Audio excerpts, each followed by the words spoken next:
Estimados padres de familia, los estudiantes de cuarto año de secundaria van a demostrar el logro de las competencias desarrolladas en el presente año en el área de matemática.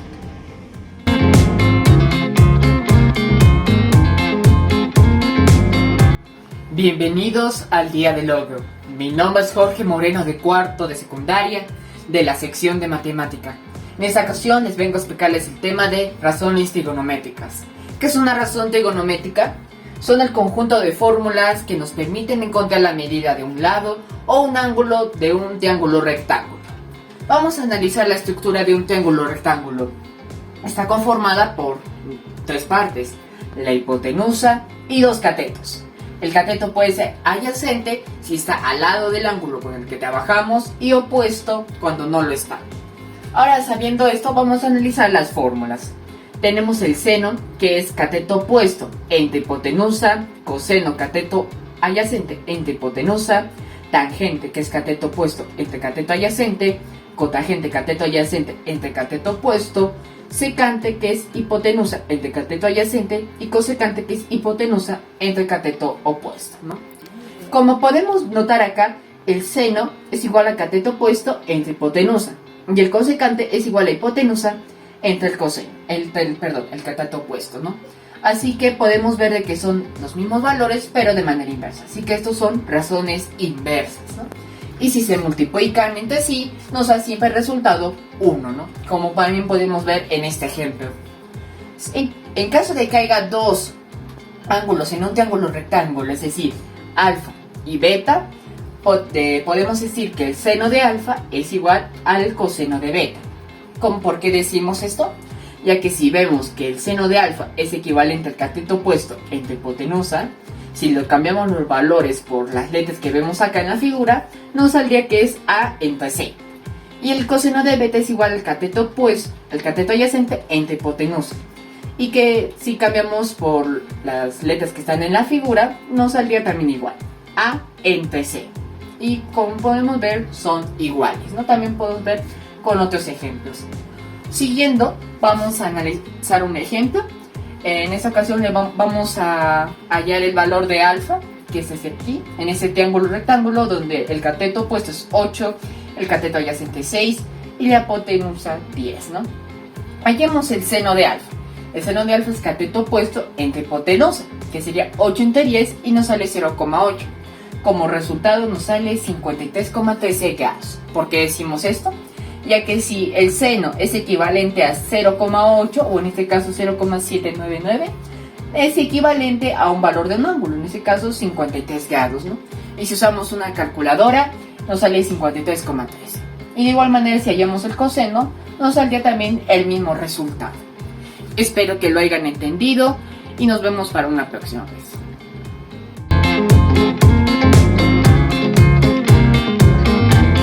Buenos días, profesora, buenos días, compañeros. El día de hoy voy a hablar de formación de proposiciones compuestas. Son principalmente una manera de matematizar la lógica de alguna frase o argumento. Y para saber si una oración tiene o no lógica, se utilizan las proposiciones compuestas. Entonces, en el caso que sea la P y la Q, se dividen así. La primera, la P, se divide en verdadero, verdadero, falso, falso. Y la Q en verdadero, falso, verdadero, falso. ¿Por qué se definen de esa manera? Para saber todos los valores posibles que podría tener. Por ejemplo, si la primera frase es verdadera y la segunda frase tendría ese valor. Si las dos son verdaderas, igual. Si las dos son falsas, igual. Si la primera es falsa y la segunda es verdadera, igual. Entonces, acá se utilizan los conectores para saber su valor.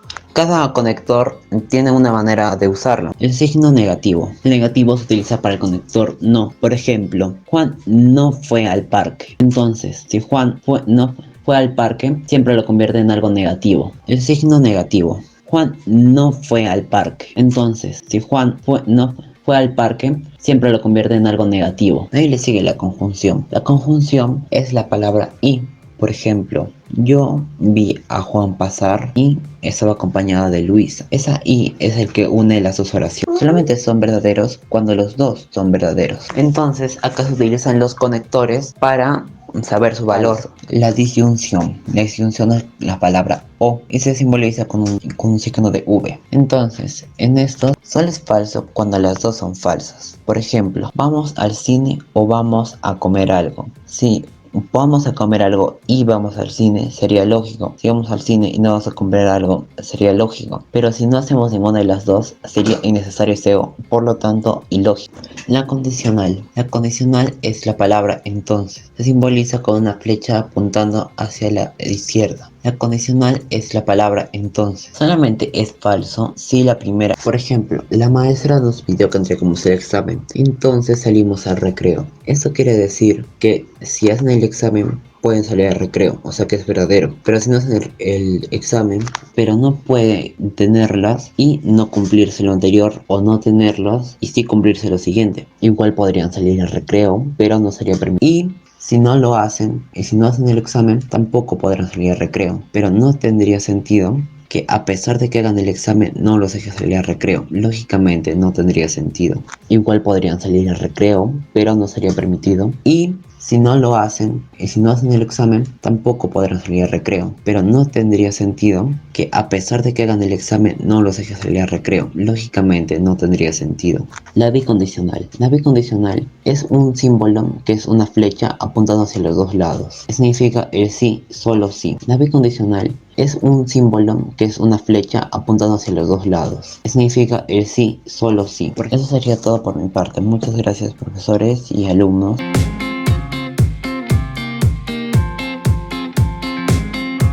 Buenos días, profesores, buenos días, compañeros. Hoy explicaré el tema de triángulos totales. En las matemáticas tenemos varios triángulos totales, pero estos son los tres más importantes. El primer triángulo, tenemos el triángulo de 60 y 30. La hipotenusa es 2K, su base es K raíz de 3 y su lado es K. El triángulo de 53 y 37, su hipotenusa es 5K, su base es 4K y su lado es 3K. Y el triángulo de 45 y 45, que su hipotenusa es raíz de 2K, su base es K y su lado es K. Y ahora unos problemas sencillos. Acá tenemos un triángulo de 30 y 60, acá tenemos el ángulo 30. Vemos que su lado es igual a K, por ende acá sería 2K, sería 2 por 5, 10. Y su base sería 5 raíz de 3, que nos saldría 8.66. El otro, tenemos un triángulo de 53-37, su base es 4K. Entonces 4K es igual a 9, pero ¿cuánto vale K? Entonces sería 9 entre 4, que nos sale 2.25. 5K es igual a 5 por 2.25, que nos sale 10.25. 3K es igual a 3 por 2.25, que nos sale 6.75. Ahora tenemos un ángulo de 45-45. Vemos que su lado es igual a K. Entonces sería K, K, y K reemplazamos sería 2 raíz de K. 2 raíz de 2.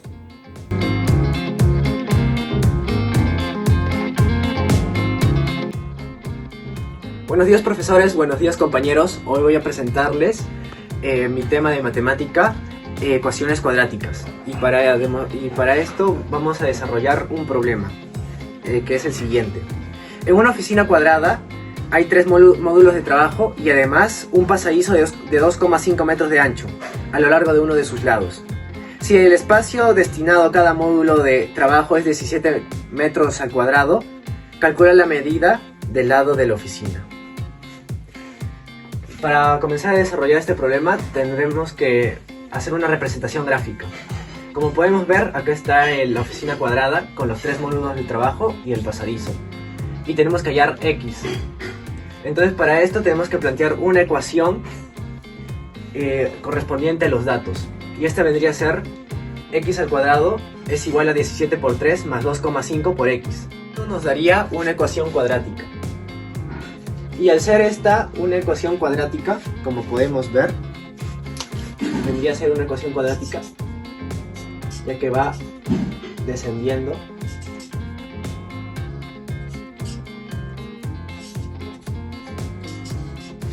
Desarrollamos y nos daría el siguiente resultado: 2,5 más o menos raíz de 6.25 más 204 entre 2. Y esto nos daría 2.5 más o menos 210.25 entre 2.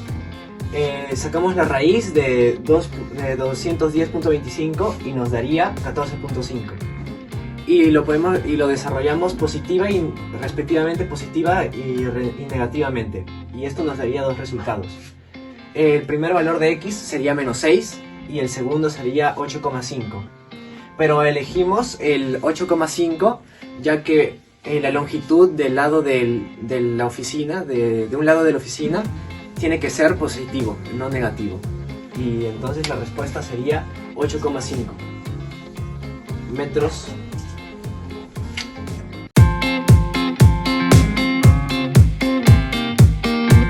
Buenos días, padres de familia, buenos días profesores, buenos días compañeros. En este día del Día del Logro a mí me tocó exponer el curso de matemática. Mi nombre es Claudia Lucía López Pacheco, soy alumna del cuarto de secundaria. Bueno, el tema que a mí me tocó es magnitudes proporcionales. Entonces yo aquí les voy a dar una breve explicación sobre magnitudes directamente proporcionales y magnitudes inversamente proporcionales. Las magnitudes directamente proporcionales es cuando dos magnitudes A y B son directas proporcionales cuando el cociente de las cantidades correspondientes a dicha magnitud es constante. ¿Qué quiere decir esto? Que las magnitudes directamente proporcionales, por ejemplo, si A se multiplica por X, B se multiplica por X también. Y si A se divide por X, B también se va a dividir por X. En magnitudes inversamente proporcionales es cuando las dos magnitudes A y B son inversamente proporcionales cuando el producto de las cantidades corresponde a dichas magnitudes en constante. ¿Qué quiere decir esto? Que si A se multiplica por X, B se divide por X. Y si A se divide por X, B se multiplica por X. Viene a ser lo contrario. Ahora les voy a explicar el segundo método de magnitudes proporcionales. El segundo método de solución es usar una tabla de tres simples directa. Entonces, ¿qué vamos a hacer? Verificamos que a mayor cantidad de mesas más le pagará, es decir, son magnitudesmente directamente proporcional. Organizamos la información en la tabla, como pueden ver ahí hay una tabla, y luego terminamos la proporción y la resolvemos. ¿Qué vamos a hacer? Ponemos la tabla y ponemos los datos del ejercicio. Sabemos que han fabricado 7 mesas y que el precio ha sido 560. Entonces sabemos que quieren fabricar 11 mesas, pero no saben cuántos le van a pagar. Ahí pasamos a hacer la regla de tres simples. Ponemos, ya no es necesario volver a hacer toda la resolución que está en la tabla, sino de frente ponemos 560 por 11 entre 7 y nos da el resultado que viene a ser 880 soles. Esos son los dos métodos que se pueden usar en este caso. Ese es uno de los métodos, pero si queremos usar el segundo método, que ahora se los voy a explicar, es el método de uso de la regla de tres simples inversa. ¿Cómo hacemos esto? Verificamos que a mayor cantidad de obreros, menos días se emplea. Es decir, son magnitudes inversamente proporcionales. Primero vamos a organizar la información que nos da el ejemplo en una tabla y luego pasamos a calcular. Lo primero, como pueden ver aquí en la tablita, que dice número de días, número de obreros. Ordenamos la siguiente información. Ponemos en días, ponemos el 5 días y 4 días. Y en obreros ponemos 12 y una X, ya que no sabemos cuántos obreros trabajarán en 4 días. A continuación pasamos a multiplicar. 5 por 12 igual 4 por x. X viene a representar el número del que no sabemos la cantidad. Bueno, pasamos a hacer el método. Ponemos 5 por 12 entre 4 y eso nos da un resultado de 15. Les voy a poner un ejemplo.